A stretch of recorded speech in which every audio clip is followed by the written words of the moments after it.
Es jau pieminēju Tiju Bangu, Rīgas jaunā teātra aktrisi, skaistuli. Te ir redzamas viņas fotogrāfijas arī. Šeit Tija Banga ir redzama arī spīdols tādā ietērpā. Un tādā mazliet dēmoniskā, un tādu viņa arī zīmē Pēters Krastiņš. Viņu sastop veidojot dekorācijas teātrim, jo arī to viņš ir mācījies darīt. Bet manuprāt, ka Tija Banga šajā populārajā fotogrāfijā kā spīdola, arī veido tādu iespaidu, kāds arī ir par šo spīdolu kā tēlu, ka tā ir tāda roganiska, dēmoniska sieviete, bet manuprāt, ka spīdola bija vienkārši ļoti gudra sieviete.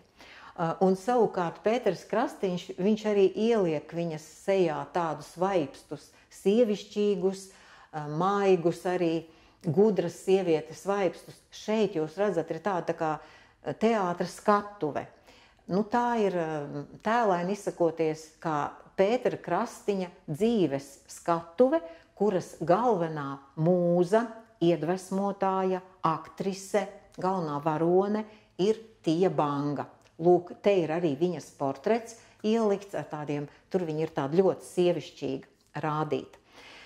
Pēters Krastiņš rakstīja viņai šīs mīlestības zīmītes, tas arī redzams ir tādas kartiņas, kas arī šajā vienā planšetītē redzams ir, bet, diemžēl, šīs atbildes nebija. Skatoties tālāk šajā ekspozīcijā, mēs redzam, ka savas sajūtas Pēters Krastiņš savos dažādajos mirkļos, gaišākos, tumšākos ir dažādi atainojis. Un, piemēram, aiz šiem režģiem, kas ir arī no vienas no mūsu šīm ēkām renovētajām, kas arī ir vērtīgs artefakts, mēs redzam šajā pusē viņa atainotās sajūtas. Un ekspresija, sarkanas, tādas ļoti koncentrētas līnijas, tēli, simboli. Un arī, ja paskatās, kāds ir viņš nosaukums devis šīm savām gleznām, tās arī atklāja viņa sajūtas. Piemēram, šeit ir baigums, šī tumšā glezna, ja, šajā pusē, pašā stūrītī. Tālāk jau šis te ar tādām tā kā acīm kaut kāds tāds tēls, iznīcība, tur kaut kas notiek tāds. Tālāk jau šī glezna ar tādu koncentrētu, it kā meža, tādu rudens meža līniju pa vidu, rudens. Tālāk jau vientuļais koks, ja, kurš šis koks ar tādiem akcentiem.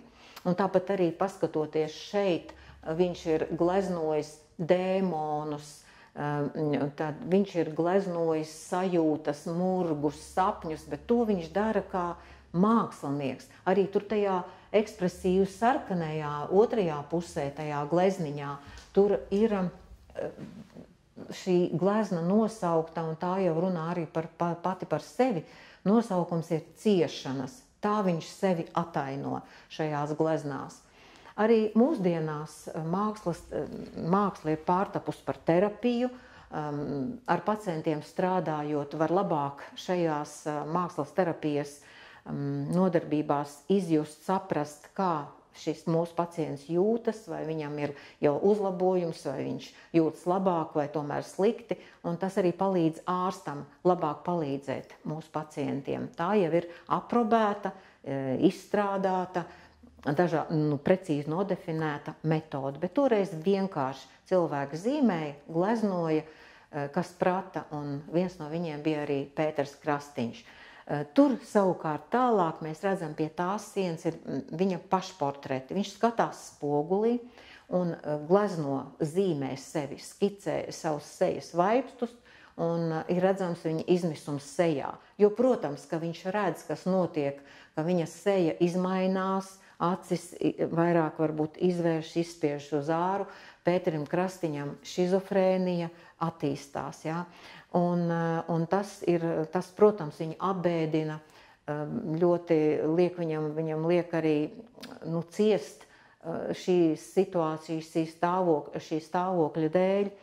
Un, ja mums nav tādu ļoti nekādu daudz fotogrāfiju, kur mēs viņu varam redzēt, bet viena maz tāda bildīte ir arī šeit redzama pie šī režģa. Te ir tāda maza bildīte, iespējams, tā ir pēdējā bildīte, kur viņš ir redzams.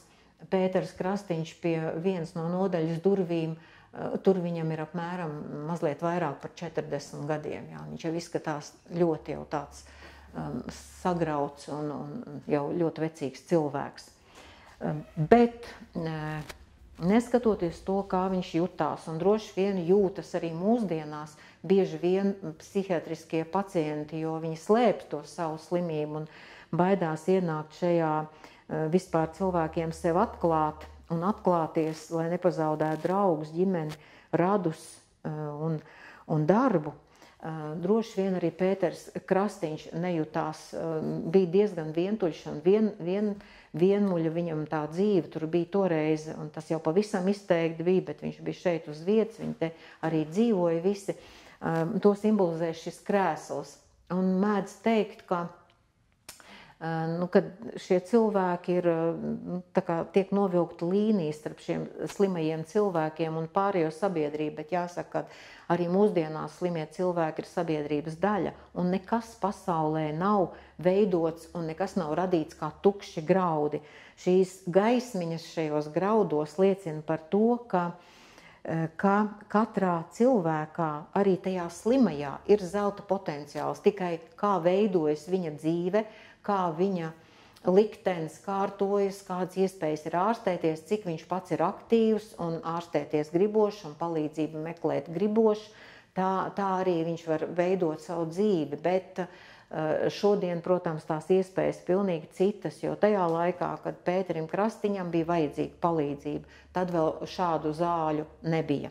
Un viena glezna, ko mēs esam nolikuši centrā šeit, tāda saulaina, nosaukums ir Slimnīcas dārzā, tas ir pie mums. Tā ir no privātas kolekcijas šī kopija. Iespējams, ka viņš diezgan daudz šeit varbūt savā sākumā gleznoja, jo viņa līdzgaitnieki centās šīs gleznas pārdot, lai uzlabotu viņa finansiālo situāciju šeit. Jo šī iestāde bija ilgstošiem pacientiem, hroniskiem pacientiem, un šī iestāde dzīvoja no ziedojumiem. Līdz ar to, protams, ka tā iespējas cilvēkiem un šeit dzīvot diezgan bija tādas, tie apstākļi bija diezgan nabadzīgi. Šajā telpā ir arī vēl interesanti eksponāti, te aiz muguras pie otrās sienas, ja, pretējās, kur mēs esam mēģinājuši salikt kopā Pēteri Krastiņu ar vēl citiem māksliniekiem, kuriem arī problēmas ir. Piemēram, tur augšā, tajā stūrī labajā, ja, te augšā man līdzās, tur ir Pēters Krastiņš un Konstantīns Čurļonis, lietuviešu slavenais komponists, mākslinieks. Un tur arī tās paralēles ir ļoti līdzīgas. Ja mēs paskatāmies arī pārējiem, te ir Mondriāns un Krastiņš, te ir Nolde un Krastiņš, te ir Strindbergs un Krastiņš, un tāpatās arī Staņislavskis un Krastiņš, ka tās krāsas, sižeti, līnijas, tās noskaņas tajā atainotajā mirklī ir ļoti līdzīgas, pat līnija ir līdzīga. Ja mēs paskatāmies Munku un Krastiņu, ja, tad tas liekas, ka tas ir viens un tas pats cilvēks, kas to ir gleznojis, tik līdzīgas ir šīs līnijas.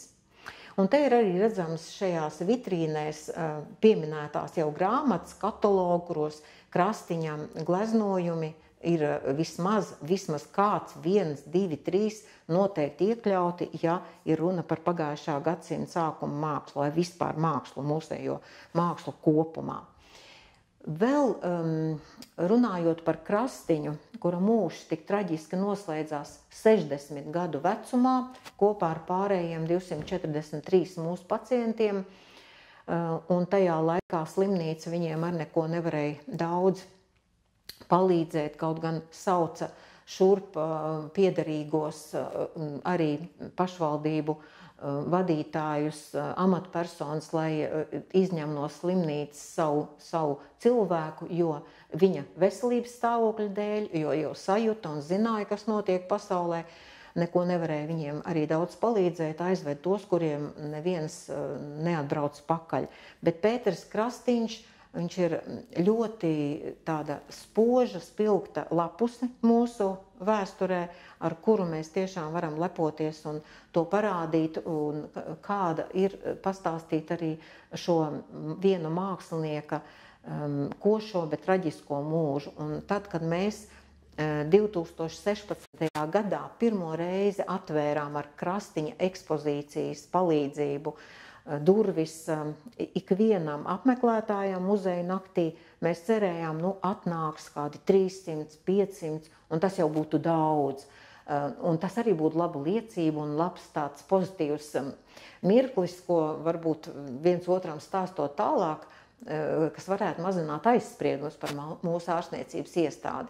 Bet tajā dienā pie mums atnāca vairāk kā 3500 apmeklētāji. Mēs pat visus nevarējām ielaist šeit.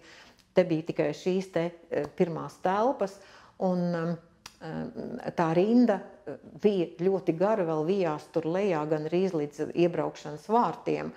Un jau arī nākamajos gados mēs sapratām, ka mums ir jāturpina šis ceļš, ka jāpiedalās ir šajās muzeja naktīs, jo tad šis iespējas, šī iespēja apmeklēt, redzēt mūsu teritoriju, redzēt mūs, paskatīties, droši ienākt šajā teritorijā, nebaidoties aiz tā lielā mūra, kurš tajā laikā vēl bija, un saprast, kā vispār šeit izskatās, un ka šeit nav cietums, ka šeit ir ārstniecības iestāde, to šīs muzeja naktis mums deva.